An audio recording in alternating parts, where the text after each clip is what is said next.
In today's episode, you're going to hear from none other than Professor Bart Ehrman.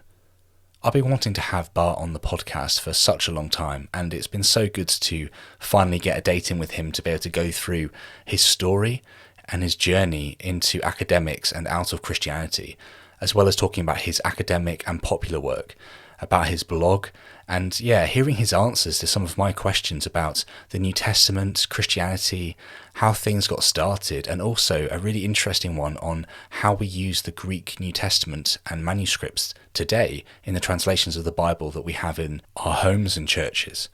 So I hope you enjoy this episode and you're encouraged to go and check out Bart's blog. I'm a big fan, obviously, otherwise I wouldn't be involved with it, and the fact that it's all for charity just speaks volumes about this man's heart and passion for the poor. So without any further ado, here's my conversation with Professor Bart Ehrman.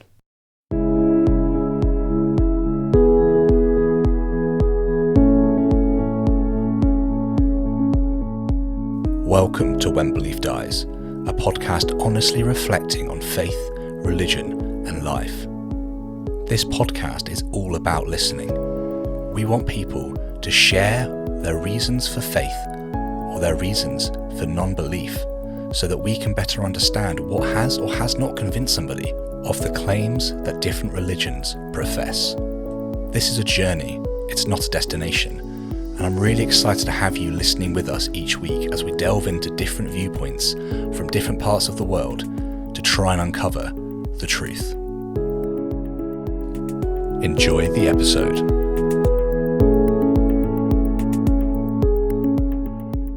Hello, and welcome to another episode of When Belief Dies. My name's Sam, and today I'm joined by Professor Bart Ehrman. Bart, it's great to have you on the show. Well, thanks for having me. So, Bart, I've been chatting back and forth with you for a little while now, and been getting involved with your blog and stuff. And I just couldn't help but kind of ask you to come on and share a little bit about your story and your journey and your work as well, and just kind of talk about the New Testament with you essentially. So I guess to kick things off, Bart, it'd be really cool just to hear about your story into academics and out of faith. I'm aware they weren't necessarily related, but they're two parallel streams that have kind of come together. So if you wouldn't mind kind of sharing with us, that would be fantastic.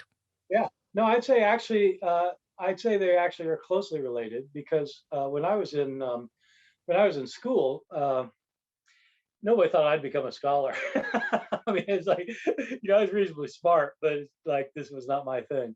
I was more into baseball, tennis, and things, and social life. So what happened when I was in high school, when I guess a junior in high school, I had a born again experience and became an evangelical Christian, and became extremely committed to my Christian faith. And when I graduated from school, instead of going to university, I went to Moody Bible Institute, which is a fundamentalist Bible college in Chicago. But because I was so passionate about my faith, I became a study addict. I mean, I would pull an all-nighter at least once a week studying, and on top of, because I just wanted to learn everything I could about the Bible. And so it was like I was crazy. And when I wasn't like working on my classes, I was just memorizing books of the Bible. It's like, oh my God. And so when I graduated from there, I decided to go to Wheaton College, and which was Billy Graham's alma mater, and which for me was a step towards liberalism.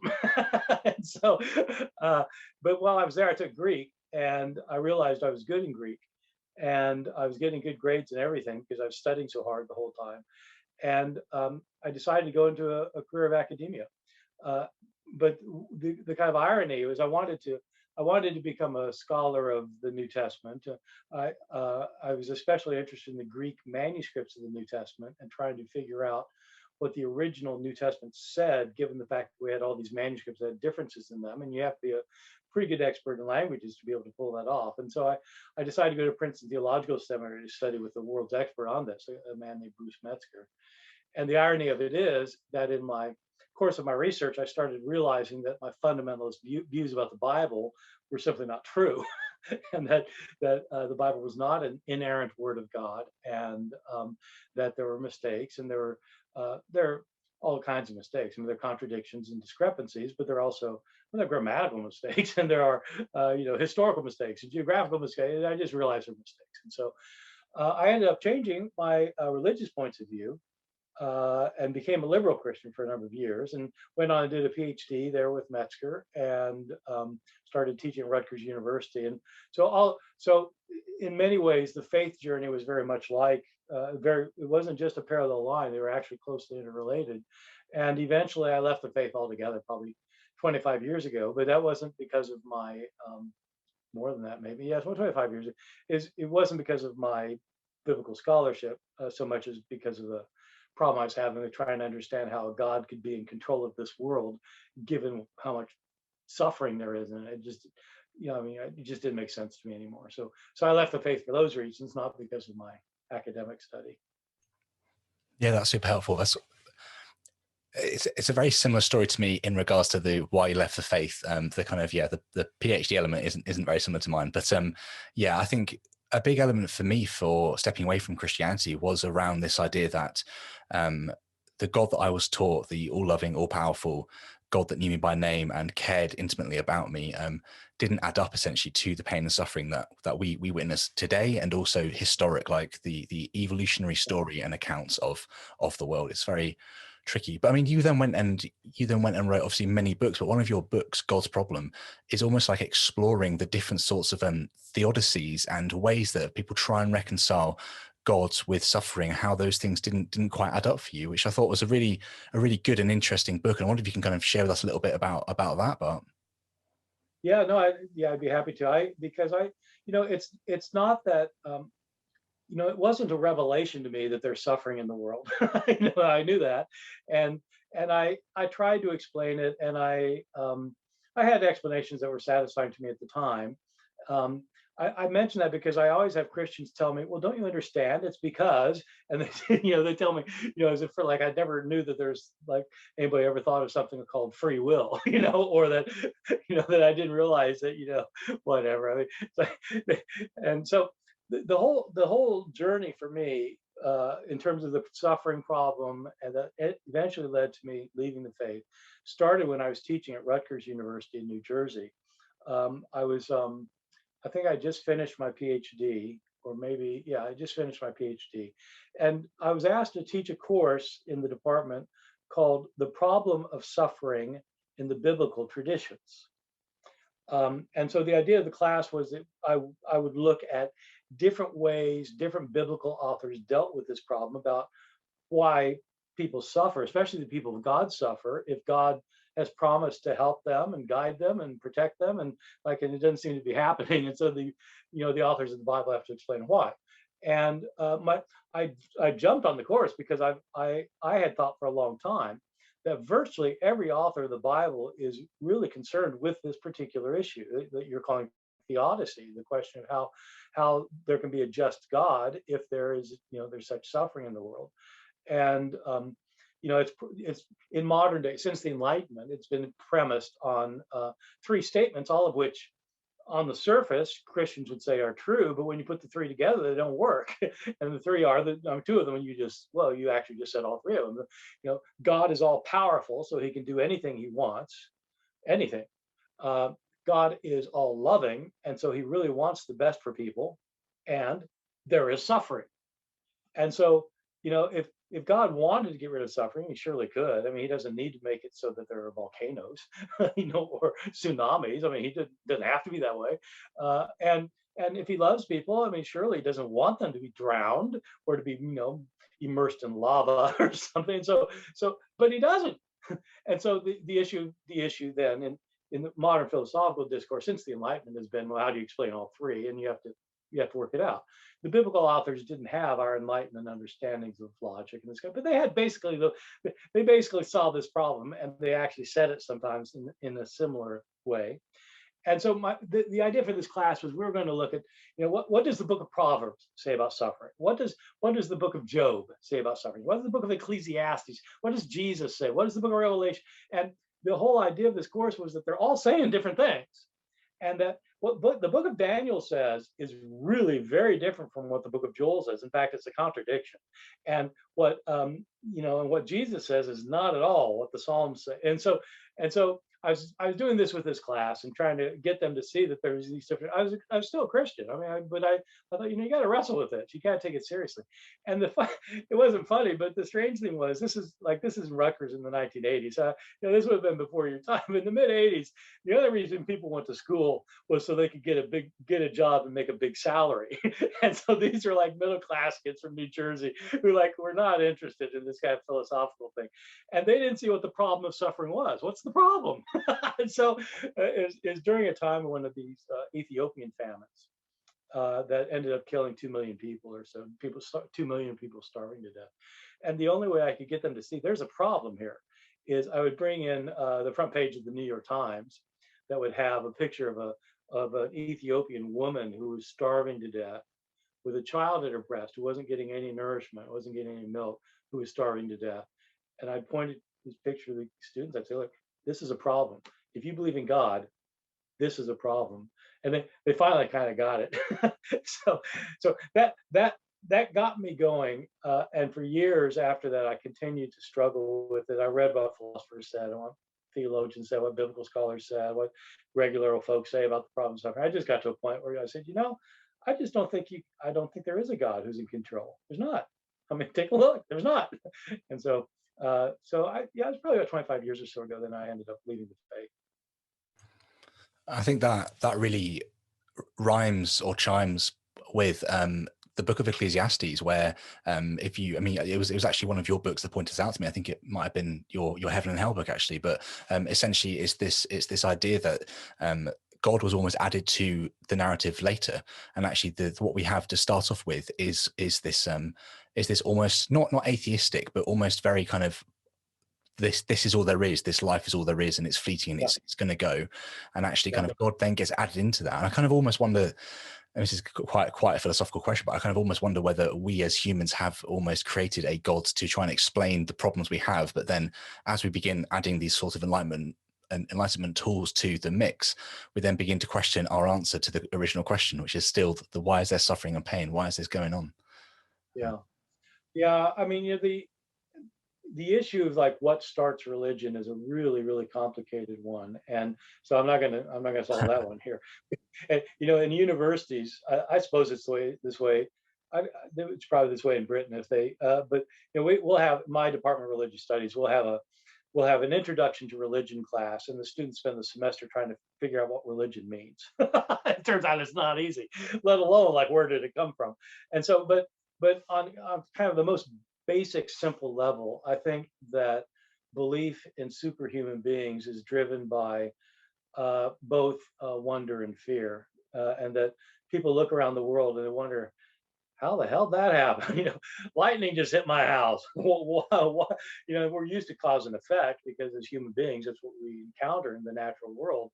And so when things happen, humans didn't cause. You got to figure out something. Well, some other being kind of like us caused it, or something like that. Or and then fear as well. But then, so when you have suffering, if you've got a God, if you end up as you do in the especially in the Christian tradition, but starting with the Jewish tradition, with a God who really is the creator of all and is sovereign over all, and really has chosen people and really does love them, and yet this is happening to them. You got to have some explanation. And so the big explanation in the Old Testament, of course, is that the people of God are suffering because they've offended God and they've broken His laws, and so He's punishing them.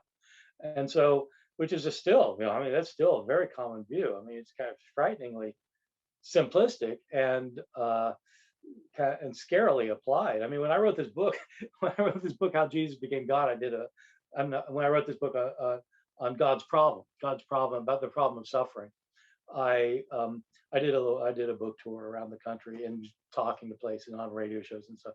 And I met this guy in Minneapolis, a pastor, who said, he was a liberal pastor. He was really smart, and he was not a fundamentalist. He wasn't a big believer in the Bible, but he was a Christian.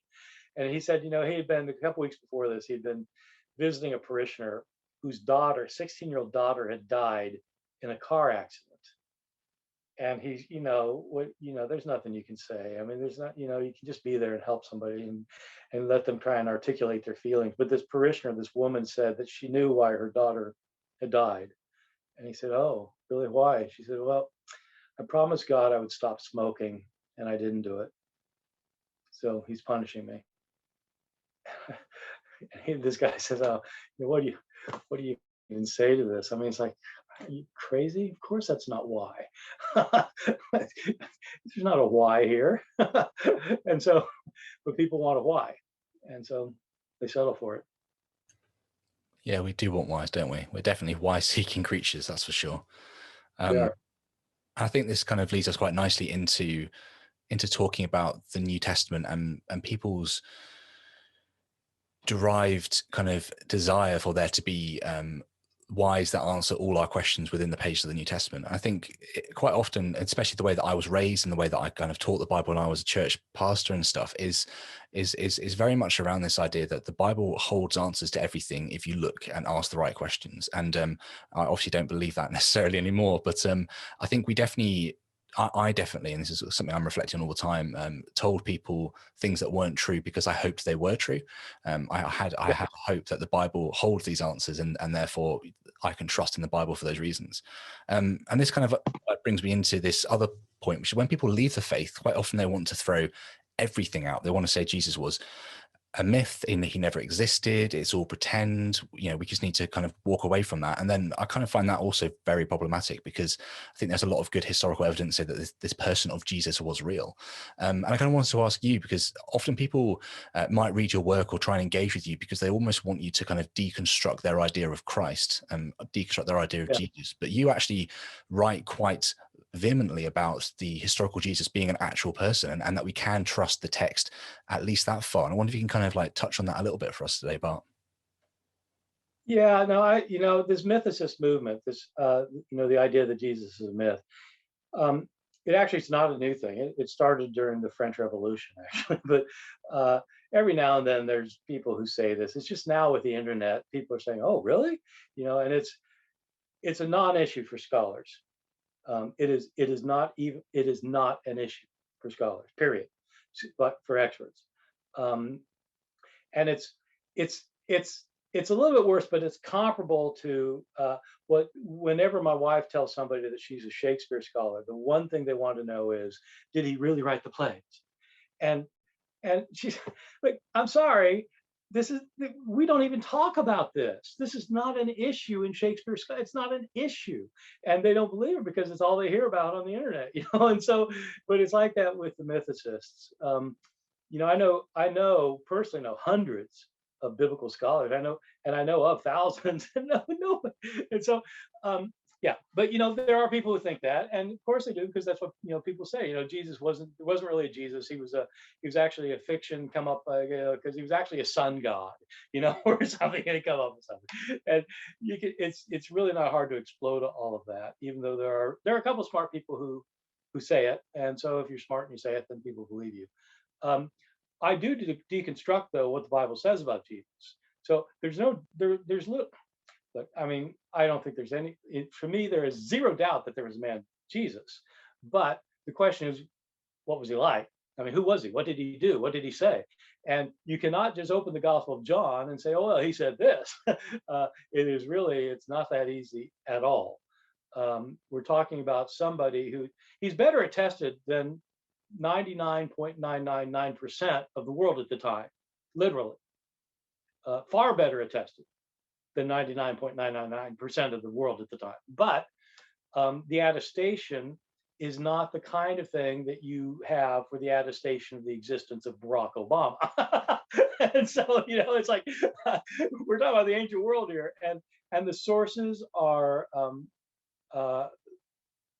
they're convincing on some points where there's on some issues about who Jesus was, there's very little debate among scholars, but there are lots of big issues that are also hotly debated. And it's much harder to say, did Jesus give the Lord's Prayer? It's much harder to answer that one than it is to answer, well, did Jesus exist? Yes, he existed. Did he say the Lord's Prayer? Well, it's not an easy question, actually. So I can obviously say a lot more about any of that you would want me to do. So Yeah, no, I really appreciate that. And I was going to kind of ask you, I think sometimes for me, it's all I almost seek that sort of simple explanation. Like I almost kind of want to go, well, the Jesus that we read about in the Gospel of Mark is closer to the possible original Jesus because it's an earlier source, right? That's what most people agree on. And Yeah, yeah, obviously yeah. it's just not that simple. But do you think that there was that sort of pushing forwards of the narrative? So obviously, kind of by the Gospel of John, you have those 7 classic "I am" statements. Um, do we, as in scholars, sorry, do we have this idea from your field of expertise, Bart, where people are agreeing more that Jesus was probably more likely to be from like the Jesus of the Gospel of Mark? I'm not saying he was that Jesus, but more likely to be like that, or do we think that it's going to be some sort of hybrid going on? What are your thoughts? So it's, as I said, it's an extremely complicated issue, because our sources are written decades after Jesus. Our gospel sources are decades after Jesus, um, but they're based on sources that were earlier, and we can reconstruct some of the earlier sources. Mark was almost certainly the first gospel. Um, there are reasons for thinking that. In other words, I mean, it would take it would take a long time to lay out all of the reasons for why Mark is almost certainly the first gospel, but it's not guesswork. There are really good arguments for it. Um, its its vision of who Jesus was is roughly similar to what you. It's pretty similar to what you get in Matthew in many ways. Um, Not quite as similar as what you get in Luke, but the three of them have so many striking similarities that, and not just those gospels, but those gospels are based on these earlier sources. Like your listeners probably heard of Q, maybe, and but then others also. Then there's M, and then there's L, and these sources have a kind of, when you dig down deep into them, they have a fairly consistent vision of who Jesus was, and John's vision is very different. And so John, since uh, well, for most of the 20th century, John was set aside as being a different point of view, but it's not a modern thing. In as soon as we have Christians talking about the four Gospels at the end of the second century, people were saying that John is a different item. They would call it the spiritual gospel, by which they meant that it gave more of a kind of a theological interpretation of Jesus rather than a nuts and bolts. He said this, he did that kind of thing. And in very rough terms, that's still pretty much what most scholars think.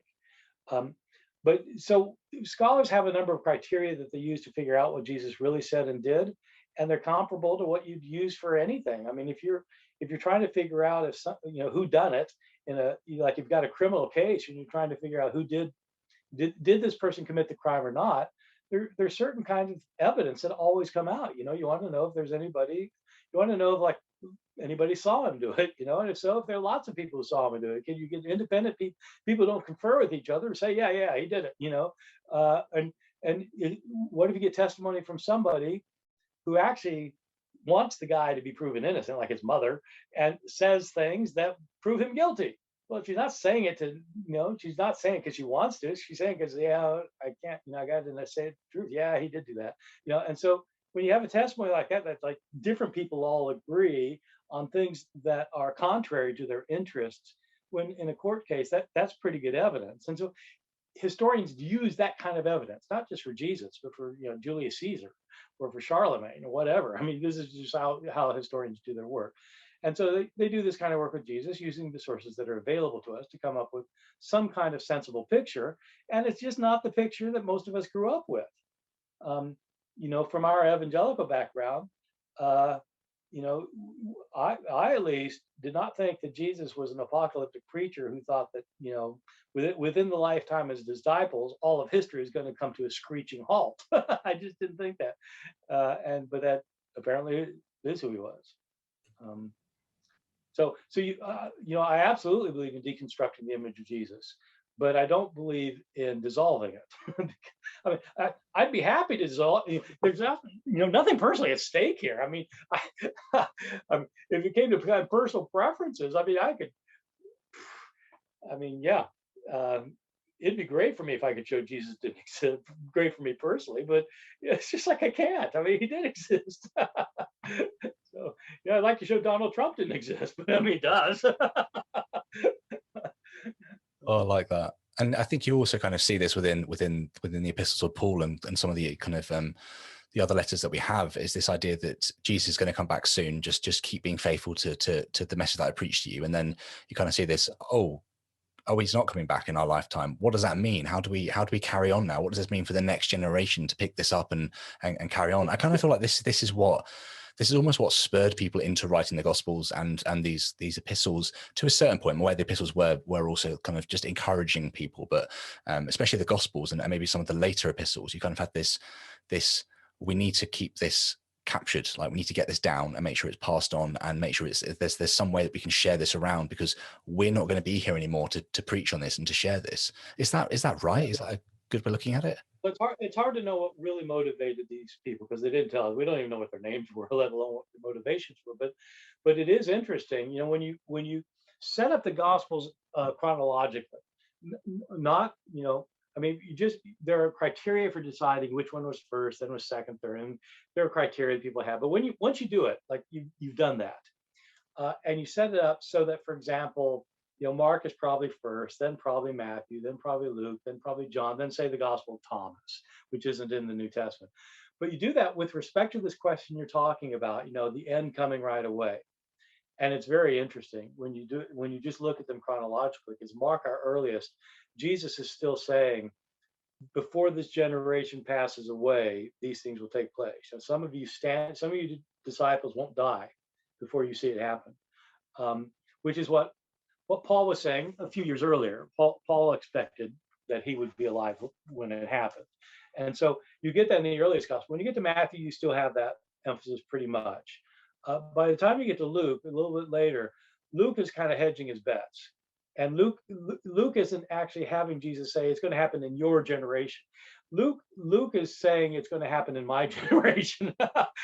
And so Jesus isn't telling his disciples this anymore, probably because they weren't alive, and it wouldn't make sense for Luke to have him say it. When you get to John, it's not about the end coming right away at all. There's a few verses where they're kind of leftovers of this view, but basically John thinks eternal life is now. It's not something that's going to happen when some kind of disruption in history. You believe in Jesus, you have eternal life. If you don't believe in Jesus, you are condemned. Now you can. And so when you get to the Gospel of Thomas, later still, Jesus actually preaches against the idea that there's going to be this cataclysmic break in history and the kingdom of God will arrive. He opposes it. And so you line these things up, and it's not hard to figure out when you do the chronology, why that is, because they thought it was going to come right away. It didn't come right away. And so they had to change both what he said and what he meant. Yeah, and this is something that you just don't hear in any church, like any church setting that I've ever experienced. Like, you just don't hear people looking at the books pre the New Testament and books post the New Testament and go, this is the array, this is the direction it's going in. This isn't a completed volume which you're getting given as the keys to the car, right? This is actually much more of a of a painting in flow. Like there's almost like an artist who's actually painting onto the canvas and actually building up the story, and that's what we seem to have. Well, you can't get that in Protestant churches, especially because Protestant churches are very big on going back to the original. And so the idea that the religion develops in any kind of legitimate way is, that's Catholic. They believe in that later tradition stuff. We believe we get back to the original. And so you can't really get that very much. But I will say that in liberal Protestant seminaries, mainline Protestant seminaries, in the United States and probably in Britain as well, this is what's taught. I mean, seminary students learn. I learned it in seminary at a Presbyterian at Princeton Seminary, which is a This is where I learned this material. My classmates all learned the material. They learned all sorts of stuff that they never tell anybody in their churches. And I think it's really not right. I mean, I understand why.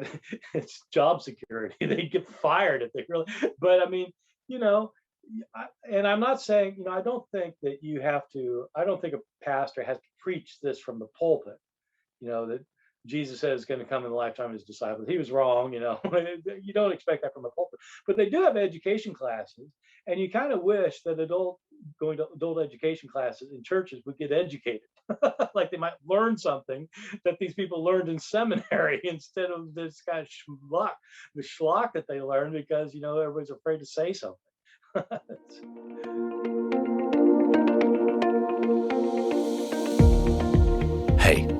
I want to take a minute of your time to talk about supporting When Belief Dies. This will always be an advertisement-free podcast, and for that reason, I hope you will be willing to share this episode with your friends and family.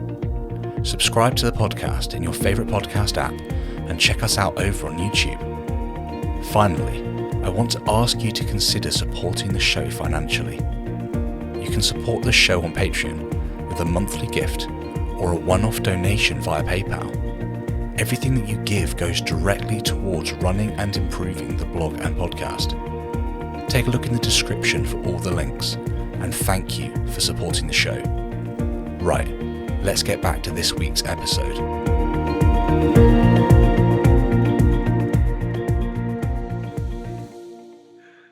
Yeah, you'd hope. I still remember when I was so I was a youth pastor before I began kind of being a preacher, pastor of the church that I've left, and it was really interesting. So I went to this sort of a youth event, and I was very much getting into kind of reading more about the New Testament. And I just read N.T. Wright and Marcus Borg book Jesus, Two Visions, where they kind of look at the different sorts of accounts we have of Jesus, and they kind of give their two different like visions of what this means.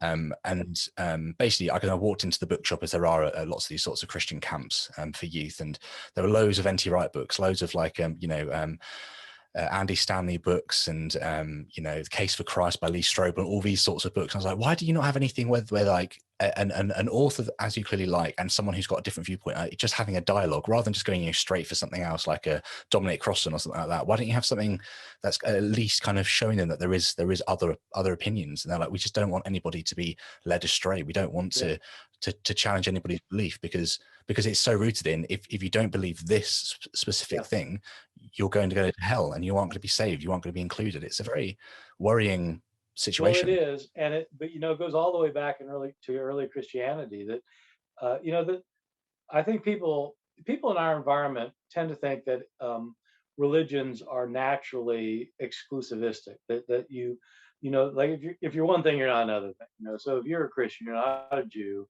and if you're a Buddhist, you're not a Roman Catholic, and like if you're a Muslim, you're not. So you have these exclusive. And in the ancient world that Christianity emerged out of, the only thing close to an exclusivistic religion was Judaism, and Jews were not exclusive in the sense they said, well, you either agree with us or you're going to hell, because they didn't believe in the afterlife anyway. It's just this is our tradition, and so they weren't exclusive in the sense they said you need to accept this. They're exclusive in the sense that this is all we're going to accept. Everyone else was a polytheist. So like 93 to 95% of the world was polytheist, which meant they worshiped many gods. And nobody said, look, if you worship my god Zeus, if you worship Zeus, I'm sorry, you got to give up Apollo. No, you just, okay, I haven't worshipped Zeus, but maybe I will now. Okay, yeah. Oh, and I worship Athena. That sounds good. I'll worship Athena. You add things on.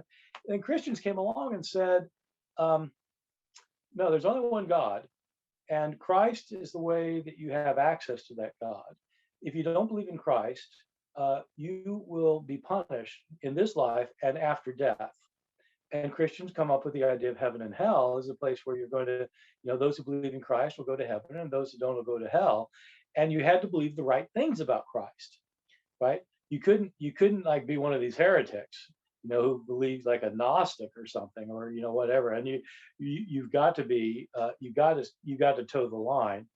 And that idea of toeing the line came down through the Middle Ages, down to today, through the Protestant Reformation, down to and so that there's one truth, there's one God, he's got one Son who is one person, not two people, he's not Jesus and Christ, he's one person, Jesus Christ. There's one faith, one Lord, one baptism, it's all one.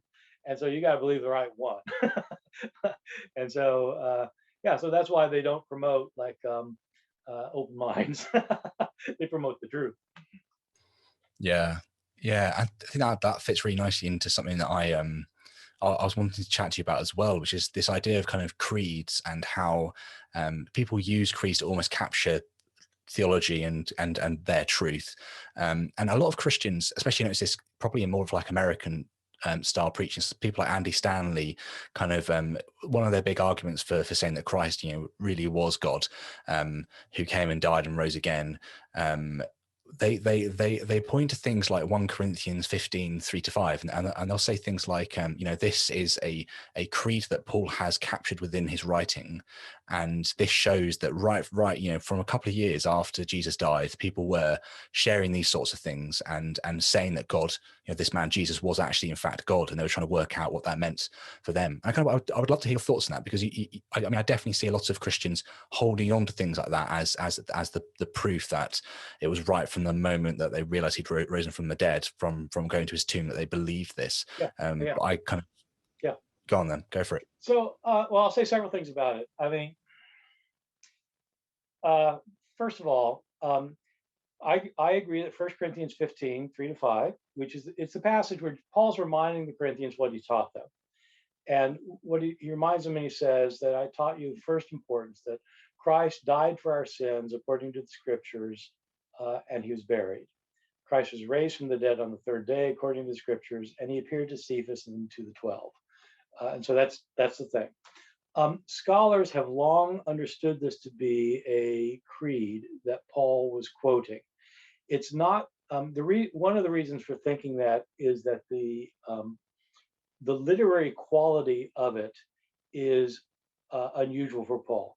It's if you actually put it out in the Greek, it is very balanced, and it's a systematic statement where like this point corresponds to that point, this point to that point, this point to that point, and it's terse, and it's not like his normal writing. So it looks like he's quoting something.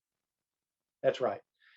Um, Paul was writing this in the mid 50s. I do not understand why everybody goes around saying this thing was composed 2 years after Jesus died. Where does that come from? What, I mean, what? I don't get it. I mean, I genuinely don't get it. I mean, I do get it. It's so they can prove how early it is. But what's the evidence? It just means that this is something that Paul taught the Corinthians before he wrote 1 Corinthians. And so it could have been in the year 51. Why does it have to be 32? So I'll say that. So I think that's a crazy argument. And I have to say, apologists just tend to come up with crazy arguments. Why don't they come up with good arguments? That's not a good argument. And I know people like William Lane Craig go around saying this stuff. Come on, what's the evidence?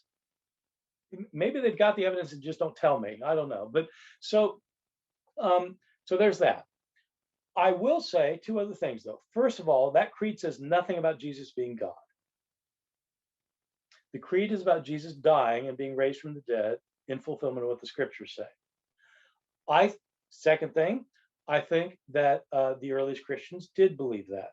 I think that probably not long after Jesus' death, some of his followers came to think he got raised from the dead. Absolutely. How else would we have Christianity if they didn't say that? He's a dead guy, another dead prophet. Oh God, we lost another one. No, I mean, they thought he got raised from the dead. And the third thing I'll say is, I mean, I've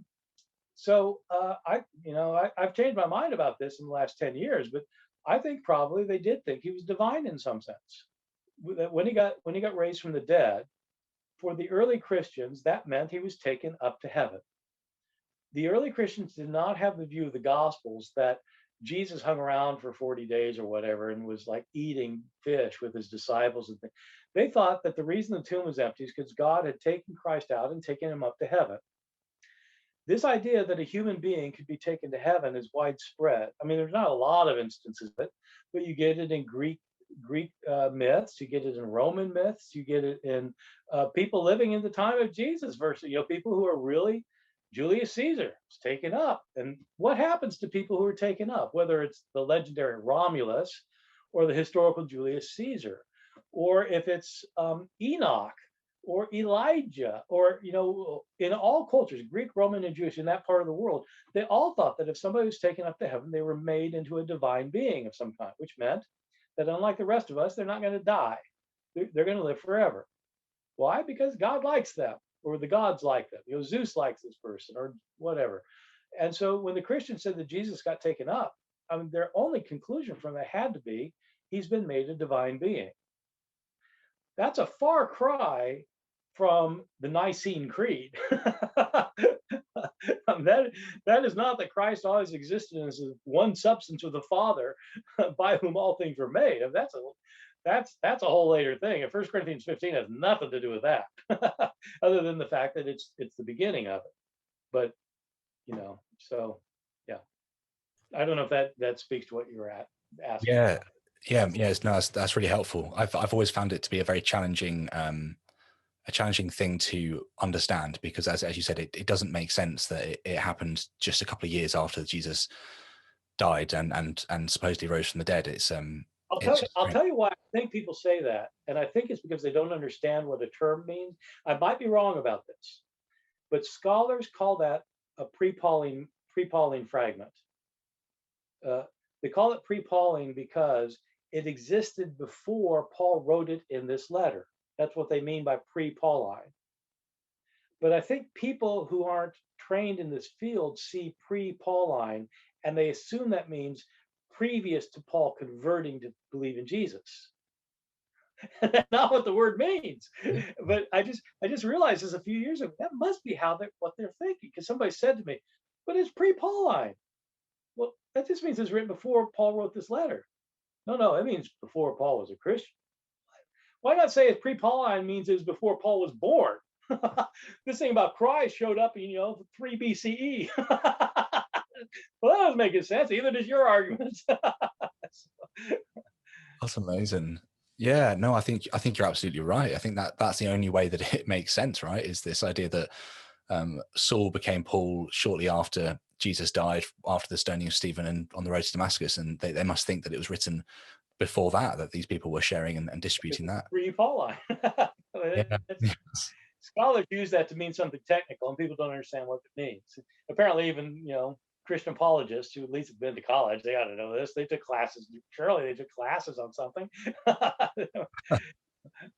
So, So I think another really interesting thing about all of this is, especially from your book, Misquoting Jesus, something that I wasn't really aware of, and it makes complete sense, was that you kind of expressed throughout your book, or especially the first few chapters, how the people copying the letters that they had of the New Testament before Christianity became kind of the accepted like Roman kind of religion in 313, when Constantine almost became a Christian. I used quotation marks there because we're not quite sure what he actually did believe. But anyway, yeah. So basically, Christianity then becomes this more dominant religion, which then kind of gets funding to be able to kind of have people properly copying these texts. But before that, it was people who were wanting to kind of copy it so someone could read it out. They wanted a copy they had was wearing out, so they wanted to make sure it was all written down. But these people weren't kind of paid or academic in their in the way that they copied these texts. I kind of wondered if you could kind of chat us through the sort of discrepancies that we see within the different sorts of copying styles, kind of post and then pre 313, if that's all right. yeah, yeah. The history of copying the New Testament is very interesting. This is what I did my PhD in, that particular area, and it's what I spent the first 20 years of my scholarship on. Are those issues? So I've been long interested in them. There's a kind of a funny phenomenon that most people haven't really thought reflectively on, which is, in Judaism they had this they when Jews in the Middle Ages were copying manuscript, they did not make a mistake. If they made a mistake, they threw the manuscript out. I mean, it was like they had rules; they could not make mistakes. And same with Islam. I mean, you get two copies of the Quran; it's the same book. I mean, and Christians didn't do that. It's a little bit weird, but I mean, that's why I'm pointing out it's a little bit strange that Christians didn't do that, because you'd think they would have done that, but they didn't. But in the Middle Ages, copying practices are pretty well set, and most Christian copyists in the Middle Ages are pretty good. They tend to be monks in monasteries who do this. This is what they do. They copy texts. Um, yeah, in the first 3 centuries, you didn't have monasteries, and you didn't have Christians. Probably were not trained to be scribes. The earliest Christians were just whoever happened to be the earliest scribes copying text. Whoever's copying the Gospel of Mark for the first time is almost certainly just somebody in the congregation who's got this book and they want another copy of it. And this person happens to be able to read and write for whatever reason. He does something that requires reading and writing. And so he's the guy, so he copies it. No, but he's not a Xerox machine, and he's not a trained copyist. He probably makes some mistakes. And then some other person wants that copy, and so they copy it. When they copy that copy, they're also not a trained professional. and they might be good, they might be not so good. We don't know, but they copy the one that had some mistakes in it, and they copy the mistakes, and then they make their own mistakes. And so, another person comes along and copies that person's copy of the copy, and then they replicate, and it goes on like that. They keep making mistakes and replicating the mistakes, and the only time you can correct a mistake is when you realize, wait, that doesn't make any sense. I think the guy I got who made this copy must have messed up here. I'm going to correct that, and you correct it. But there's no way to know whether you correct it correctly because you're not looking at the original. You're just trying to figure out what it originally said. And so, you might be doing this in Ephesus, and Mark maybe did his thing in Rome, and you don't even know Mark. It's like you're just copying this book and you're trying to make a correction.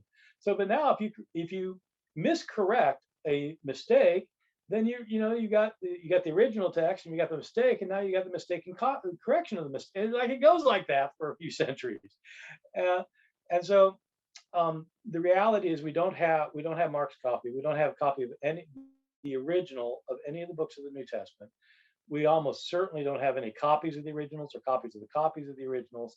I mean, with Mark's gospel, the first copy we have is from about the year 200, so it's about 130 years after Mark. And this copy we have from the year 200 contains portions of half the chapters.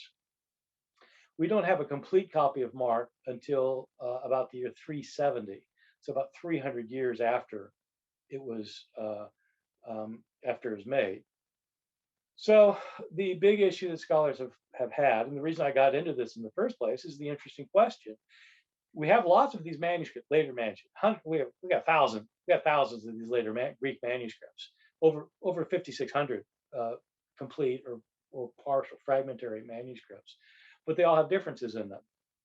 So we're not speculating that a scribe might have changed it. We've got thousands of these manuscripts, and they have hundreds of thousands of differences in them. Literally hundreds of thousands. The best estimates lately are that there are 400,000 differences in our manuscripts of the New Testament, the Greek manuscripts of the New Testament. So that's not good news. but so that's bad news. But the good news is that the vast majority of these 400, 500,000 differences, whatever, the vast majority of them are completely insignificant and don't matter for anything. And probably the majority of them are misspelled words. Like, you know, who cares if you misspelled the word Jesus as long as you know it's talking about Jesus? I mean, you might leave off an S or something, but it doesn't matter. So most of them don't matter. Some of them do matter, and some of them matter a lot. Like they affect, some of them affect what a verse means. Some affect the meaning of an entire passage. Some of them affect how you interpret an entire book. And the problem is there are a lot of these that really matter are ones that scholars can't agree on what the original was. And so, yeah, so my book, Misquoting Jesus, is about that, about how it's not like you just pick up a Bible and start reading it and you're reading like what Paul wrote. You're reading an English translation of a Greek text, and the Greek text is reconstructed by scholars based on manuscripts that all have hundreds of thousands of differences in them. So like it's a complicated thing. Yeah, yeah, and I've often wondered as well is obviously a lot of the printing presses, especially in the kind of bygone ages, when people were printing the New Testament, it was often a Christian organization or charity or kind of printing press that would publish these things. And I kind of wonder today if when you pick up the NIV or you pick up the ESV or whatever it is you pick up, obviously a lot of these are still overseen by Christians who wants the text to potentially say the most Christian message that it can say. And I've kind of often wondered, I mean, I might be wrong, completely wrong on this. It's something I've not really kind of pushed before, but I've often wondered whether they would be picking potential Greek versions that would align more with the theology they want to kind of back up with their Bible. Do you think that could ever happen? It could happen. I don't think it does quite that way. Virtually all these translation committees are translating the same text. And so this volume is called the Novum Testamentum Graeci by it's called the Nestle Aland because this kind of edition was started by a guy named Nestle, and then it got taken up by a guy named Aland. And so this one, I just got this one because it's it has an English side and that has both the NRSV and the NIV. Then it has the Greek side. I like this for my classes because I can read the Greek, but like students will say, yeah, well, my translation says, and I can see try and figure out how they did it. All the translations that you would get today, virtually all, except for like the New King James or something, but the ESV or the RSV, the NRSV, the New Jerusalem Bible, they're all basically translating the same Greek. But there are two things to be said about this. So this Greek was constructed by a group of scholars based on their study of all the manuscripts, of the most important manuscripts. And my mentor, Bruce Metzger, was one of the people, 5 people who did this. And so this is as good as we're ever going to get, probably as close as we're ever going to get. But there are two provisos. One is that at the bottom of the page, I don't know if you can see this, but at the bottom of the page, there's a list of differences among the manuscripts.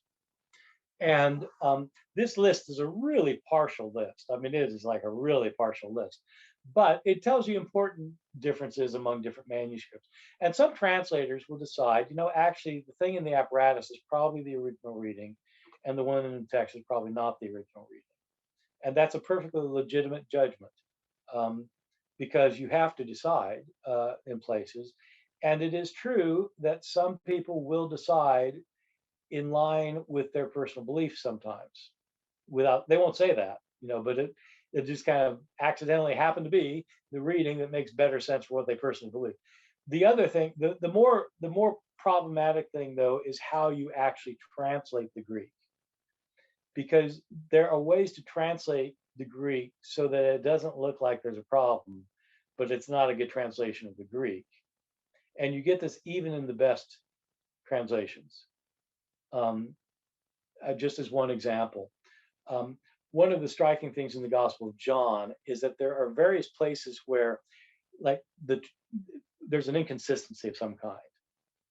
And so, for example, it'll say that Jesus is doing something in Jerusalem, and then the next line will say, then he went into the land of Judea. Well, that doesn't make any sense because Jerusalem is in Judea. It's like that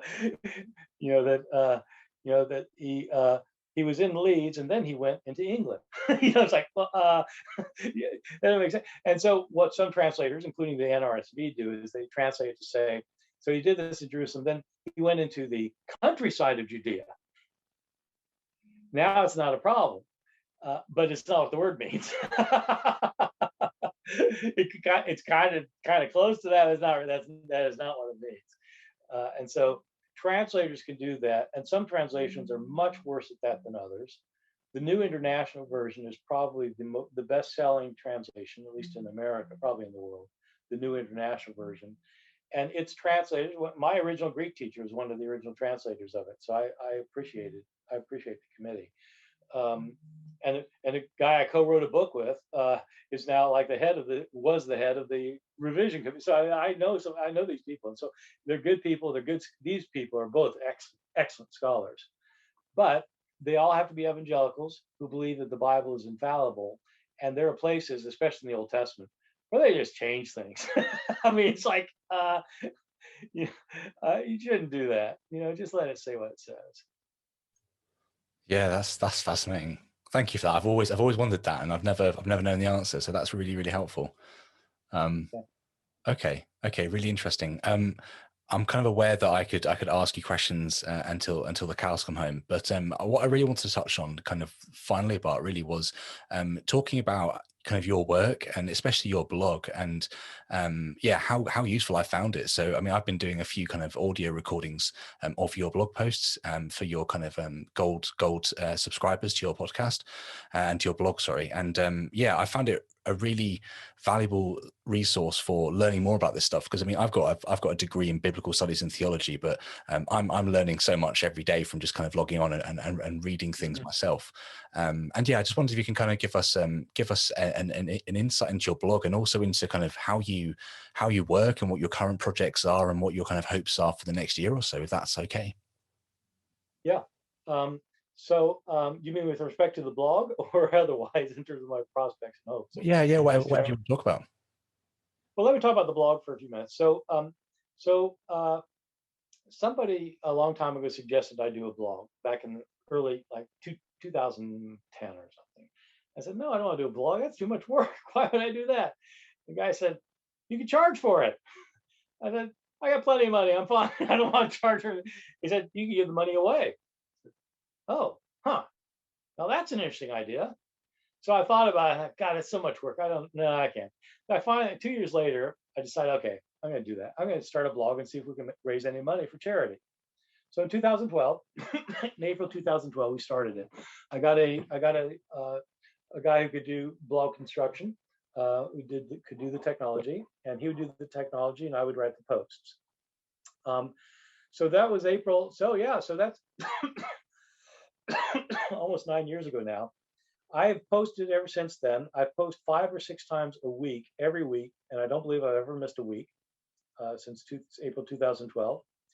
I post about 1,200 words a day, five times, sometimes six a week, um, on everything having to do with the New Testament or early Christianity or cognate topics. I mean, I have, yeah, historical Jesus, the writings of Paul, how we got the Bible, the books that didn't make it in the Bible, the other Gospels, uh, persecution in the early church, women in the early church, Jews and Christians, the conversion of the Emperor Constantine, how Christianity took over the empire, just like, you name it, but also Greek and Roman religion, and from the time, what that was like, and Judaism, early Judaism, Hebrew Bible. So I'm not an expert on these other things as much as I am on the New Testament and early Christianity, but I have secondary expertise in all these areas. I've taught PhD level stuff in most of these areas, and so it's just stuff I know. People can make comments on any blog post, and they can ask questions, and I answer the questions. Every question. And so, yeah, so it takes a chunk of time, but we do it to raise, as you said, to raise money for charity. And we just started a new system where um, people can join at various tiers. If they just want to read what I've got to say, they join a kind of a lower tier, bronze. I mean, that's, it's the nuts and bolts. That's what they want. They want to hear what I have to say every day, so they do. Or if they want to make comments, it's a higher tier. If they want an audio version of it, then they join a higher tier, and that's where you've come in, Sam. So, Sam, we really appreciate you doing these readings because it's great, and everybody in America loves the English accent. They've all added 40 points to your IQ, which is already very high. So you're doing great. So. Um, people won't know this, but my wife is a Brit, and so my family, so I spend a bit of time in England, and so yeah, so I'm joking on that. Although she too, they add points to her IQ too, and she does not need the help. So anyway, so that's it. And so right now I'm in the middle of this very long thread I've been doing for where did the Trinity come from, and like I could answer that in 1,000 words, but I decided to devote a very long thread on it. I've been spending about 3 weeks on it. So far, I've just gotten to how it is Jesus came to be thought of as God. I'm not even done with that one yet. And so it's, yeah. So, but then and I have some people do guest posts. So anyway, if people are interested, they should just check out the Bart Ehrman blog. Just look it up online, and they'll get it, and they can see what the options are. And every penny goes to charities. This last year, we raised $220,000 for charity. I don't know what the pound exchange rate is right now, but it's a lot of pounds too. This year, I'm thinking we're going to raise $250,000, $250,000, and so and it's just growing. It's growing. We're getting more members all the time. It's growing and growing. So yeah, what do I do? I mean, I teach. My day job is teaching. It's like this.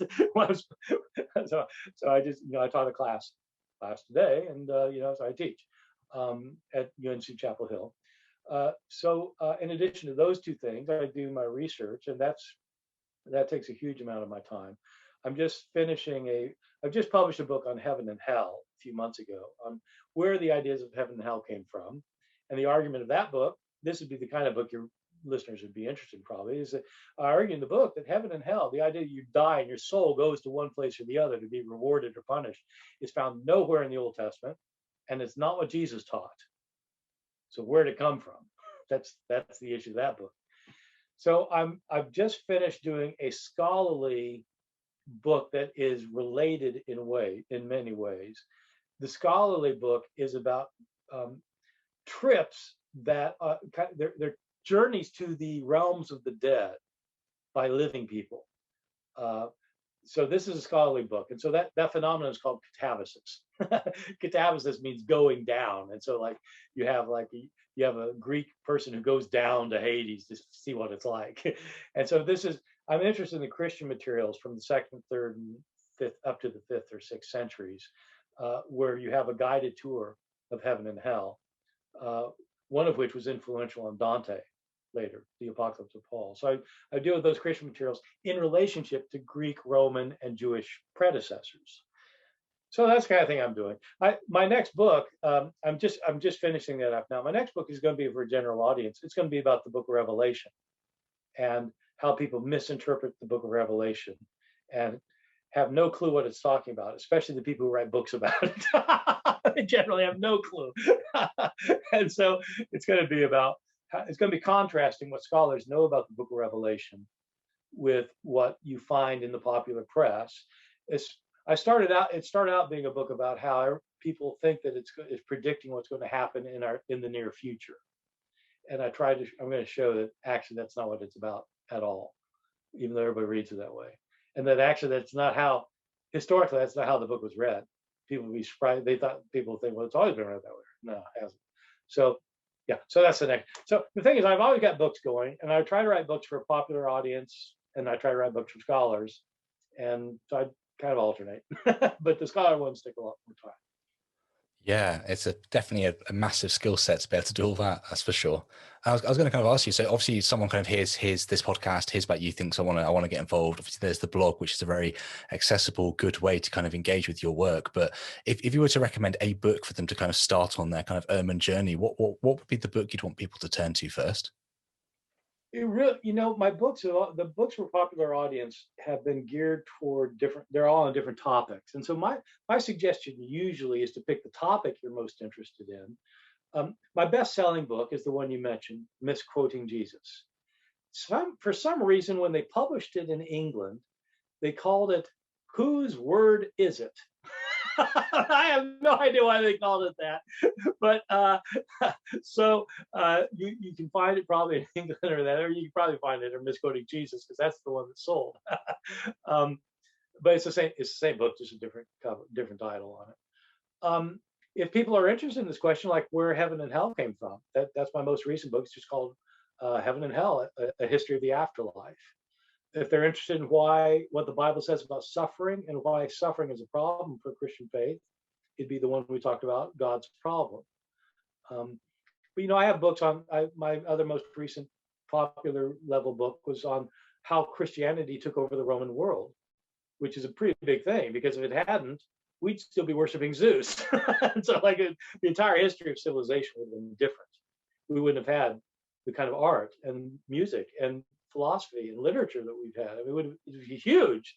People don't realize how huge it was. And it wasn't a foregone conclusion. It was barely, may well not have happened. So that book is about that. That's called The Triumph of Christianity. And so people can just look me up and they'll see a list of my books and, pick one they think's interesting. Absolutely. Bart, it's been so good chatting to you today. Thank you so much for coming onto the podcast. You're welcome. Thanks for having me.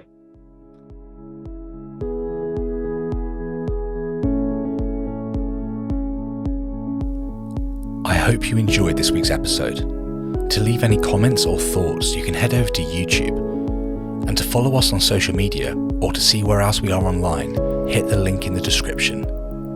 Thank you to all our regular givers for making this dream a reality. I'll catch you here at the same time next week. Enjoy the journey.